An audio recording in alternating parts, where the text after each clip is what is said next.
What's going on, my babies? Welcome back to another episode of The Spiritual Word. I'm your host, Jackie. Before I start these, I want to state that I apologize for any noises in the background in advance and anything of that nature. And I also like to state that these are for entertainment purposes only. Always do your own research to come to your own conclusions, to have your own answers, to make your own decisions, and I believe in your ability to be your own person, as you've proven me by clicking on today's episode. And before I start, I have an audio version of this podcast anywhere you can find audio podcasts, and I have a video version of this podcast anywhere you can find, on YouTube. And they're both named The Spiritual Word. I'm your host, Jackie. I upload Monday through Friday at 8 p.m. Mountain Time. And if you're into science, spirituality, psychology, self-help, and philosophy, those are my main topics I recommend subbing or following and keeping up with my sub.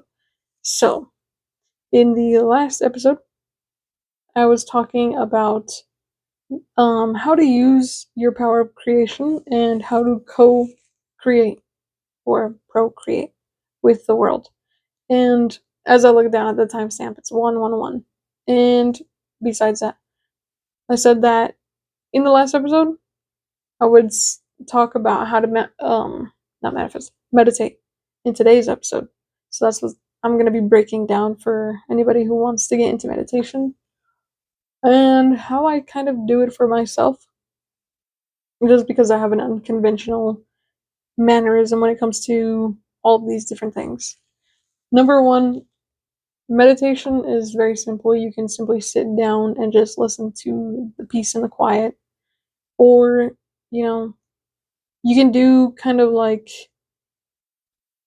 I call them intentional living situations, or like I'll put myself in situations with an intention.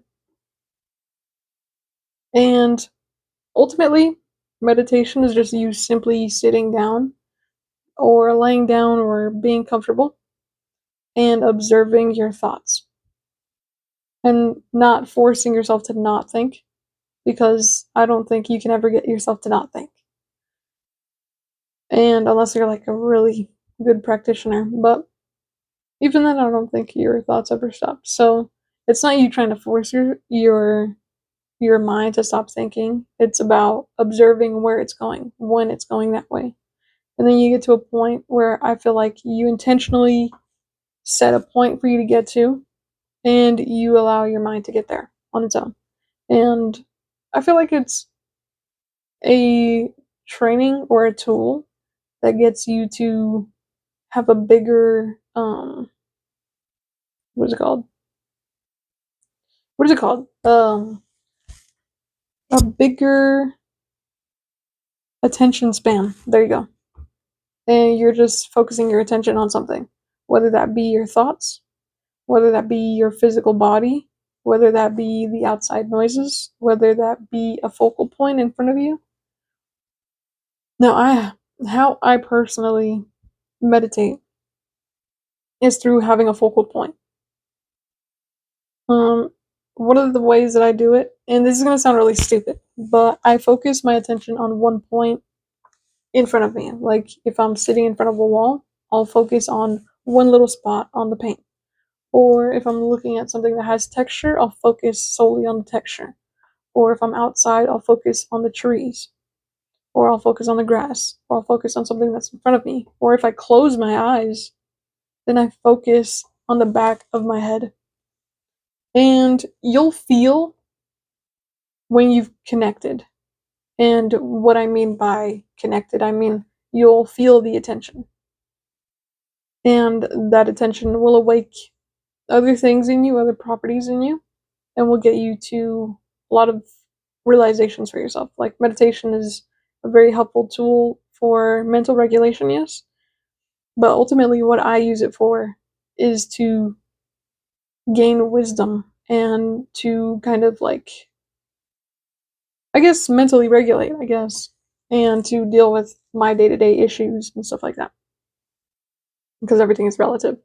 So now that I've talked about how to do it, I'm going to talk about my unconventional ways of meditating. One of the things that I do is focus on something that I really, really enjoy, and I lose myself in the process because I enjoy it so much. One of those things being video games. I'll play by myself, maybe listen to some music, and it's kind of like when you work out and you're just listening to music, you're just there, you're just existing, and you kind of like lose all kind of like connectivity to the now, the here and the now, and you immerse yourself in your brain. And I feel like that's what meditation does. It can either bring you to the present moment or expand you out of the present moment. And what I use it for is to expand myself out of the present moment after I get myself to a point where I'm here and grounded.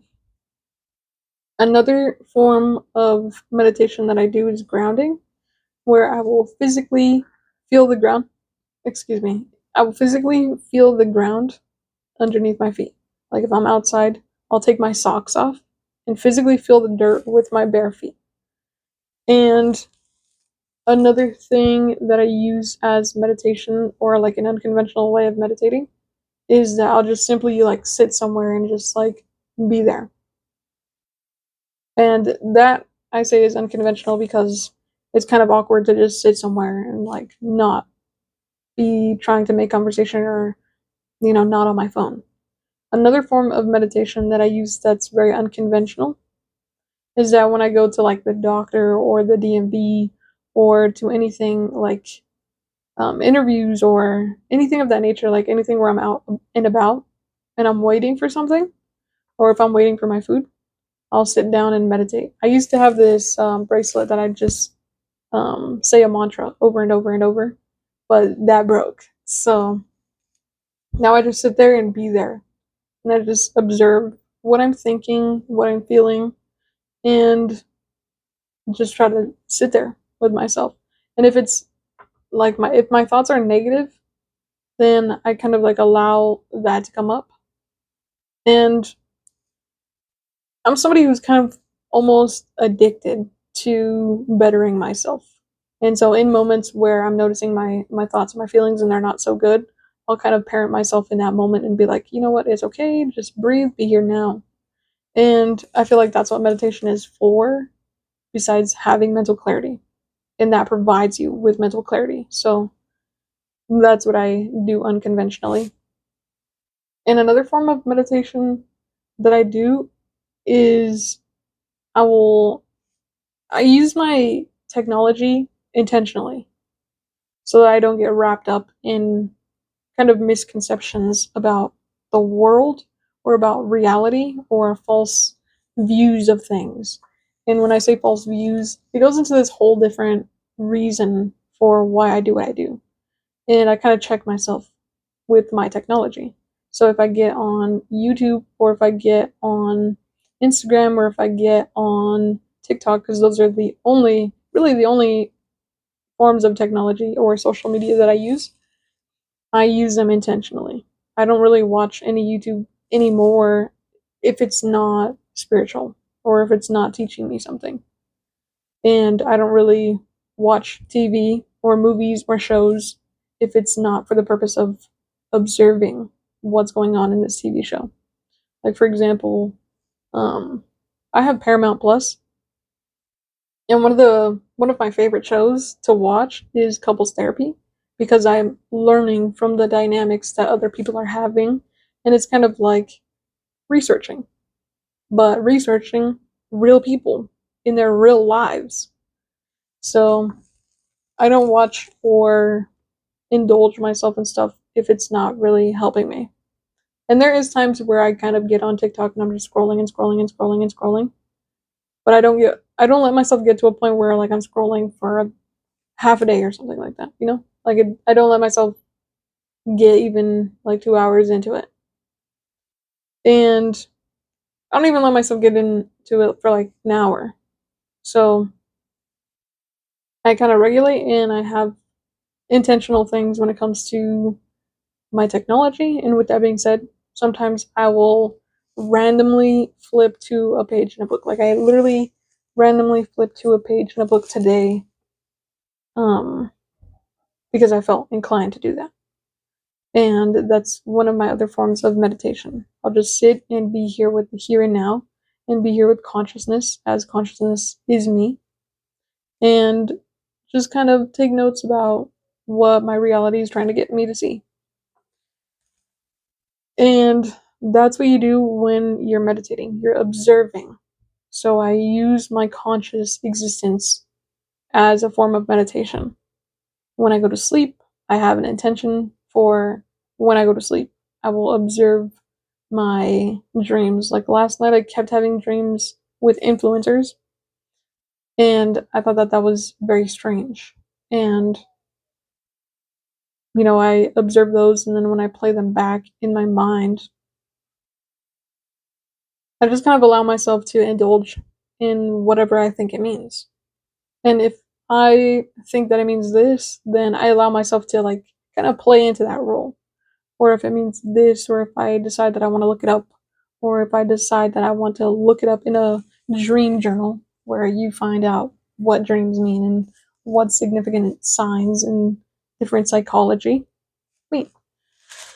And I use conscious day-to-day existence as a form of meditation. When I go to work, well, when I have gone to work, I use my day-to-day experiences as a form of meditation.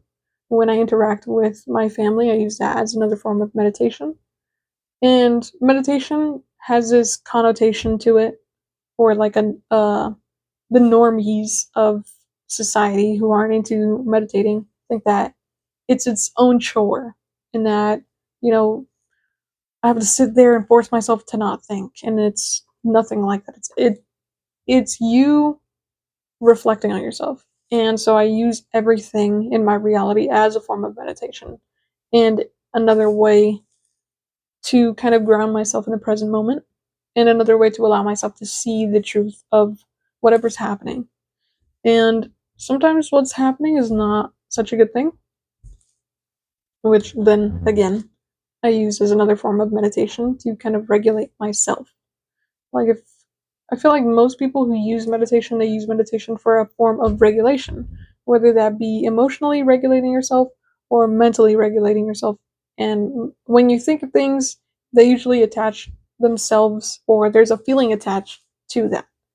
And if you're not grounded, or if you're not at a mindset where you can kind of just weather the storm, then there's a lot of turmoil and you don't know what to do with that. Or if you have a lot of confusion in your life, then you suffer with confusion. You suffer in your present experience if you're not engaging in your real experience and in your relative experience. So, another form of meditation could be writing your thoughts down and then reading them back and then observing what you have written from an outside, quotation marks, outside point of view. Read it as though you're reading somebody else's diary. And another form of meditation could be sitting in front of a mirror with no clothes on and being real and vulnerable with yourself. And meditation is it's not defined, and it's not limited to one singular space or thing. I'd say that the easiest way to get into it is to just sit down and observe what you're thinking. And when you are thinking, most of the time you're not observing what you're thinking. You're just thinking. So it's just going. And you never get to a point where you're like, why did I think that? And when you have that moment of like, oh my gosh, I'm thinking again, that's when you've reached realization, right? Like, that's when I say that you'll feel the attention, and you'll feel the separation of the attention, and you'll have like this, oh, this is what they're talking about moment. And that's why I say that meditation doesn't have to be this simple cookie cutter type of way. Another thing could be you meditate by putting a pencil on a paper and just scribbling and just going and just going and feeling your feelings, or like feeling what you're feeling. Noticing what you're feeling. Noticing what you're thinking. Noticing that you're noticing. And that seems like, when I put it into words, it doesn't seem to mean anything. Or it does mean something, but you have a hard time understanding what I mean because you haven't personally had that experience. So, another form of meditation could be dancing. It could be singing. It could be martial arts. It could be, um, I don't know, riding a bike. Whatever you're focused on, notice what you're focusing on. Like, for example, if you decide that what works best for you is to sit down and just watch your mind go, watch what you're thinking about. What are you thinking about? Allow yourself to think, but don't step in. Like when you're having a thought and you're seeing the thought in your mind, or if you're thinking the thought, right? And you kind of like split from yourself and you're watching that thought go by. Maybe you're having a thought like, oh, I'm kind of itchy right now. And that makes you want to scratch yourself. Allow yourself to scratch yourself so that the thoughts keep flowing. And then you have another thought like, did I turn off my light? Did I turn off the kitchen light? Did I turn this off? Did I do this? Did I do that? Notice what you're thinking, because most people are like, well, sometimes I'll have thoughts like, did I turn that thing off? Did I turn that thing off? That's the most common thing that I've seen. And so notice what you're doing when you're doing that. You're worried about something that you don't have control over in that moment, right? You're worried about not having control. So that's the separation. The separation is you being able to sit back and be like, okay, I was thinking about whether or not I turn off the light, but why was that a worry of mine? Why was that a concern of mine? And you're able to see yourself from a different point of view. And this works, wonders for your mental health. It works wonders for your self growth, your self development, and it opens you up to the nature of fundamental reality. It opens up doors in your brain that you would never be curious about if you've never cared to be curious in the first place.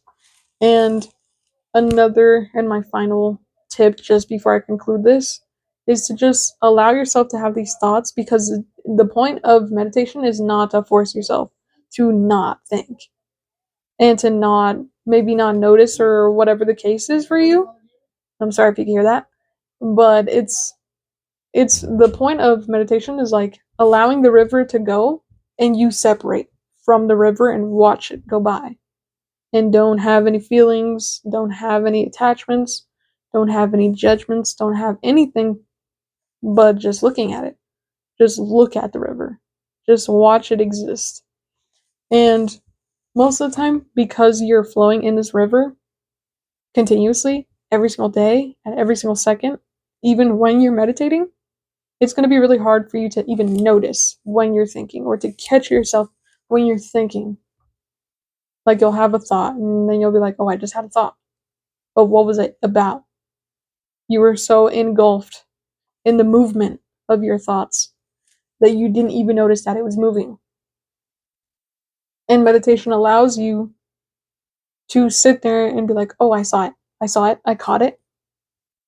And the more you catch yourself, the easier you'll have with just sitting down and observing yourself and self-reflecting with meditation. And the purpose of, meditation varies from person to person. So I'm not saying this as like you should self-reflect. That's what you should be using this for. I'm just saying like that's what I use it for. I use it to self-reflect. And most of the time when you get to a point where you're looking at your own mind, it's just the nature of what happens. And basically, just to finish this off with a clear-cut message, meditation doesn't have to be the cookie-cutter formula that everybody talks about. Just sit and, be silent and don't move and don't think and, whatever the case. But I would say that it would be good for you to go in with an intention. Why are you meditating? Are you meditating to have more clarity in your life? Are you meditating to have more security with yourself? Are you meditating to get more peace in your life? Are you meditating to self-reflect? What's your intention? What are you using this for? Are you meditating just to simply meditate, just to see what it's like? Or are you just testing the water? Make that clear to yourself. And the more clear you are with yourself, the more flow, or the more easier it will flow, because you want to do this specific thing for a specific reason. And meditation gets easier the longer you do it, so I'd start with 5 minutes. And 5 minutes is not that long, except when you're meditating. Then you're gonna be like, oh my gosh, longest 5 minutes of my life. But then once you do 5 minutes, maybe you do 5 minutes for 1 week. You sit down 5 minutes out of the day for a full week. And then you get to a point where you do 10 minutes, and then 20, and then 30, until you get to a point where you're like, I just do it any time of the day for as long as I can. Like when I'm at the DMV, I sit there and I observe the people. I observe the environment, the people, the things that are happening, myself, how I'm reacting to not doing anything, how I'm reacting to not being on my phone, how my inner child is feeling with not having this toy, and just seeing how, things go, and playing into the role of, okay, this is what's happening, this is what's going on, what can I do about that? So with that being said, thanks for tuning in and tapping in. I'll see you in the next one.